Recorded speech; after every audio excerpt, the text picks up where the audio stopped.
Hari ini pesan Tuhan yang saya bawa berjudul mintalah yang besar. Betul, Anda tidak salah dengar. Mintalah yang besar. Saya bukan ajari Anda untuk minta-minta. Karena saya percaya hubungan kita dengan Tuhan tidak minta-minta melulu. Tapi ada dimensi itu. Bukankah Yesus sendiri yang suruh? Mintalah. Sampai sekarang kamu belum minta apa-apa, Tuhan tegur murid-muridnya. Mintalah pada Bapa dalam namaku supaya sukacitamu penuh. Bahkan Yesus yang memberi pengajaran dalam sebuah perumpamaan, mintalah maka akan diberikan padamu. Carilah, kamu akan mendapatnya. Ketuklah, pintu akan dibukakan. Jadi kita tahu bahwa Tuhan sendiri menghendaki kita meminta kepadanya. Mana ada seorang ayah yang tidak ekspektasi anaknya minta sesuatu. Malah justru sedih. Jikalau kita sebagai orang tua lihat anak kita memalak teman-temannya di sekolahan, ambil muffinnya, rotinya, ambil lunchnya, makan siangnya. Dan itu membuat kita jadi rasa gagal sebagai orang tua. Misalnya kalau putra-putri kita sendiri ketuk pintu tetangga minta roti, kok nggak minta sama orang tuanya, nggak minta sama papa mamanya. Tuhan menghendaki kita memintanya apa yang Tuhan janjikan dalam hidup kita. Nah, bukan hanya meminta biasa, saya ajari lewat firman hari ini, gimana kita mintanya versi iman. Yes, minta versi iman. Jadi jangan sembarang minta, tapi sekali minta, mintalah yang besar. Ini bukan serakah, karena bagi Tuhan besar kecil tiada beda. Ini percaya bahwa Allahmu itu besar. Bapamu di sorga itu peduli. Makanya kita tidak takut meminta sesuatu yang sukar. Saya ajak kita untuk melihat dulu 2 Raja-Raja. Pasal 2 ayat 9-12 cerita tentang Elia dan Elisa. Ketika Elia diangkat ke sorga di hadapan sepasang mata anak rohaninya. Ayat 9 bunyinya, dan sesudah mereka sampai di seberang, berkatalah Elia kepada Elisa, mintalah apa yang hendak kulakukan kepadamu sebelum aku terangkat daripadamu. Jawab Elisa, biarlah kiranya aku mendapat 2 bagian dari rohmu. Berkatalah Elia, yang kau minta itu adalah sukar. Tetapi jika engkau dapat melihat aku terangkat daripadamu, akan terjadilah kepadamu seperti yang demikian. Dan jika tidak, tidak akan terjadi. Sedang mereka berjalan terus sambil berkata-kata, tiba-tiba datanglah kereta berapi dengan kuda berapi memisahkan keduanya. Lalu naiklah Elia ke sorga dalam angin badai. Ketika Elisa melihat itu, maka berteriaklah ia, Bapakku, Bapakku, kereta Israel dan orang-orang yang berkuda. Kemudian tidak dilihatnya lagi, lalu direnggutkannya pakaiannya dan dikoyakkannya menjadi 2 koyakan. Sampai di sana. Mintalah yang besar. Here is a story, ada sebuah cerita tentang seorang guru dan muridnya, seorang bapak rohani dan anak rohaninya. Padahal Elia hanya manusia biasa seperti Anda dan saya. Tetapi waktu itu dia bertindak sebagai wakil Allah. Dia mau jadi berkat buat seorang yang dia mentori. Dan mereka sedang berjalan. Episode sebelumnya nggak usah kita baca. Tapi kita familiar dengan cerita ini. Yaitu mereka berjalan dari satu tempat ke tempat lain, hingga beberapa tempat. Itu cukup lama, jalan kaki dari ujung ke ujung lah ceritanya. Dan sebelum mereka menyeberang ke sungai Yordan, mereka sudah di Betel, di Yeriko, udah di mana-mana. Ya. Tetapi waktu dia sampai di sungai Yordan, ada sebuah kejadian. Coba kita lihat ayat 9 sekali lagi. Dan sesudah mereka sampai di seberang, berkatalah Elia kepada Elisa, mintalah. Elia tidak menawarkan sebelumnya. Sebelum menyeberang sungai Yordan, Elia diam aja. Hubungan mereka hanya berjalan bersama.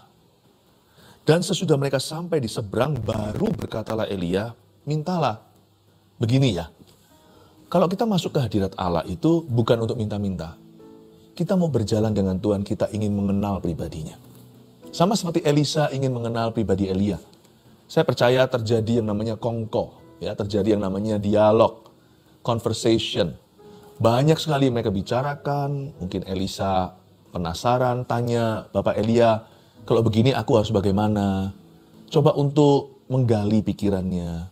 Karena Elia itu sekalipun bukan Tuhan, tapi dia itu adalah sumber pengetahuan yang luar biasa buat Elisa yang mengikutinya. Pengalamannya, Elisa itu haus dan lapar akan Allah. Dia ingin belajar sebanyak-banyaknya dari seorang hamba Tuhan yang mendidik dia atau yang mengajari. Jadi pada waktu mereka bersama-sama di seberang, sebelum mereka menyeberangi sungai Yordan, mereka hanyalah berjalan berdua. Jadi saya punya satu pesan singkat sederhana. Jalan dulu sama Tuhan Yesus. Baru kemudian kita boleh meminta. Bukankah ada firman berkata, carilah dahulu kerajaan sorga dan kebenarannya. Setelah itu segala sesuatu akan ditambahkan kepadamu. Bahasa Inggris Indonesia campurannya itu walk dulu. Jalan dulu bersama. Apa artinya berjalan dengan Yesus? Seperti lagu sekolah minggu. Jalan serta Yesus, jalan sertanya setiap hari.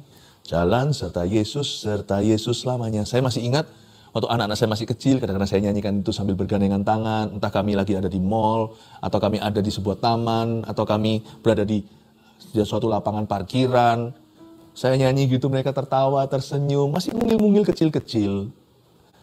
Itu sebagai, inilah ya, cuman for fun, tetapi ada nilai pendidikan di dalamnya. Saya mau ajari anak saya bahwa yang penting dalam hidup ini adalah jalan dengan Bapa. Walk dulu, jalan dulu. Waktu kita itu beriman pada Tuhan, perasan pertama anggur dan susu, itu adalah untuk mengenal Bapa Sorgawimu. Kenal pribadinya. Bukan berarti kita nggak boleh minta-minta. Orang yang mengenal dia dulu, permintaannya akan benar. Nggak mungkin dia akan minta kalajengking, nggak mungkin dia akan minta batu, nggak mungkin dia akan minta ular. Bahkan ada ayat yang bunyinya begini, doa orang yang benar. Bila dengan yakin didoakan sangatlah besar kuasanya. Besar sekali kuasa doa orang itu bukan karena dia yakini, tapi sebelumnya karena dia adalah orang benar lebih dulu. Dia tahu mindset atau watak bapaknya. Dia kenal kehendak Allahnya. Dia tahu sifat Tuhannya. Waktu mereka berjalan itu, Elisa tidak terburu-buru minta sesuatu.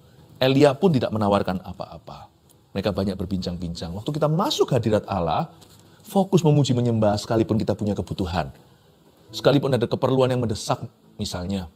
Tetaplah waktu kita masuk hadirat Tuhan, pujian penyembahan jangan dilewatkan. Jangan punya kebiasaan seperti orang-orang yang datang ke gereja itu datangnya pas khotbah. Malahan ada yang tengah-tengah khotbah. Jangan skip atau jangan lewatkan ketika kita itu memuji dan mengeluh-elukan Tuhan. Ketika kita menyembah dan kita menyanyikan karakter Allah. Itu mempersiapkan hati kita supaya kita tahu bagaimana meminta. Juga bukan berarti kalau kita masuk hadirat Allah itu semua hanyalah untuk memanipulasi Allah kita. Kita manis-manisi, kita ngomong yang enak-enak supaya nanti dikabulkan. Ya bukan. Ya, bukan berarti kalau kita masuk hadirat Tuhan itu ujung jackpotnya itu hasil akhir yang kita idam-idamkan adalah doaku dikabulkan. Bukan sih. Doa itu satu paket penuh. Dia itu mengenal Allah dulu. Dan di dalam doa juga ada unsur meminta. Itu pun kehendak Tuhan dalam hidup kita. Tapi minta bukan langkah ke satu. Jalan dulu. Jalan serta Yesus, jalan sertanya setiap hari. Juga tidak berarti kita harus sempurna dulu baru boleh minta. Enggak. Tapi kalau hati kita itu fokus pada pribadinya, kita tahu harus minta apa di setiap musim kehidupan kita. Dan sesudah mereka sampai di seberang sungai Yordan, barulah Elia berkata kepada Elisa, mintalah apa yang hendak kulakukan kepadamu. Dengan kata lain, Elia berkata, kamu mau minta apa sih yang aku bisa doakan ke hadirat Tuhan? Elia bertindak sebagai pendoa syafaat. Kamu rindu sesuatu, asal itu tidak melanggar firman, kamu ngomong deh. Nanti aku dan kau sepakat sama-sama kita doakan. Niscaya pastilah Tuhan akan mengabulkan. Karena iman Elia lebih besar dari iman Elisa. Elia yang menginisiasi invitation atau tawaran ini. Elisa mungkin sungkan atau tidak berani karena dia segan. Tapi Elia buka diri. Ayo minta sesuatu. Seperti Yesus pada murid-muridnya. Mintalah apa yang hendak kulakukan kepadamu sebelum aku terangkat daripadamu. Jawab Elisa. Pasti dia sudah mikir lama. Buktinya spontan dia menjawabnya.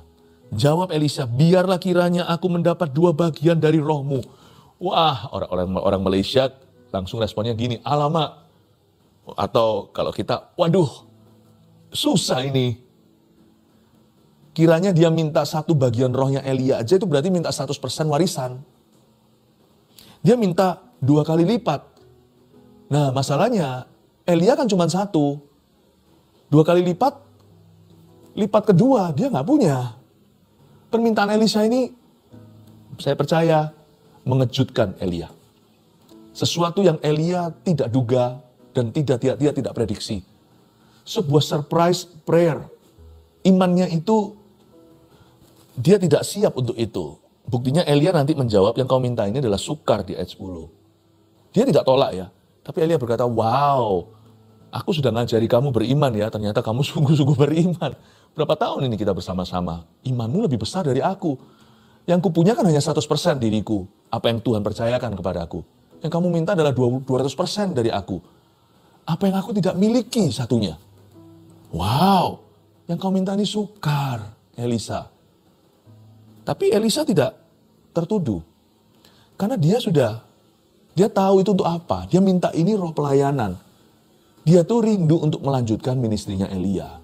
Karena dia tahu bahwa seluruh Israel membutuhkan pelayanan yang seperti ini. Kalau Elia sebentar lagi diangkat ke sorga, siapa yang akan jadi gembalanya Israel? Siapa yang akan bisa meneruskan? Siapa yang bisa ayomi orang-orang pilihan? Siapa yang bisa tuntun raja-raja agar mereka takut akan Tuhan? Elisa melihat sebuah kebutuhan. Dia melihat sebuah kebutuhan akan Tuhan di tengah-tengah bangsa Israel. Dan sebentar lagi akan ompong gigi. Bentar lagi akan bolong itu karena Elia akan diambil di tengah-tengah hari. Elisa melihat itu. Jadi Elisa nangkep hatinya Tuhan. Dan Elisa juga mengerti hatinya Elia. Elia itu mengadopsi beban bapak rohaninya. Dia tahu bahwa yang dia minta ini benar. Buktinya dikatakan di sini, biarlah kiranya aku mendapat 2 bagian, lupakan kata 2 bagian. Dari rohmu itu, dia tidak minta kedagingan.